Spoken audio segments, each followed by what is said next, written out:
ಕೆಪಿಎಸ್ಸಿಯಿಂದ ಭಾರಿ ದೊಡ್ಡ ಅನ್ಯಾಯ ಆಗಿದೆ ಅನ್ನೋ ಕಾರಣಕ್ಕೋಸ್ಕರ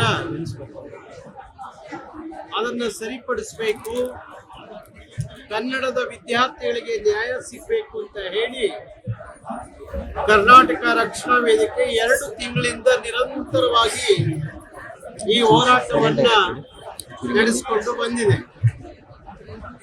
ನಾವು ಇದೇ ಫ್ರೀಡಂ ಪಾರ್ಕ್ ನಲ್ಲಿ 2 ಬಾರಿ ಭಾರಿ ಬೃಹತ್ ಮಟ್ಟದ ಚಳುವಳಿಯನ್ನ ಮಾಡಿದಂಥದ್ದು, ಕೆಪಿಎಸ್ಸಿಗೆ ಮುತ್ತಿಗೆ ಹಾಕುವಂಥದ್ದು, ನಮ್ಮ ರಕ್ತದಲ್ಲಿ ಮುಖ್ಯಮಂತ್ರಿಗಳಿಗೆ ಸಾವಿರಾರು ವಿದ್ಯಾರ್ಥಿಗಳು ಒಳಗೊಂಡಂತೆ ಕರವೇ ಕಾರ್ಯಕರ್ತರು ಪತ್ರವನ್ನು ಬರೆದಂಥದ್ದು. ಇದೆಲ್ಲ ಆದ್ರೂ ಸಹ ಕೆಪಿಎಸ್ಸಿ ಎಚ್ಚೆತ್ತುಕೊಳ್ಳಲಿಲ್ಲ, ಸರ್ಕಾರ ಎಚ್ಚೆತ್ತುಕೊಳ್ಳಲಿಲ್ಲ.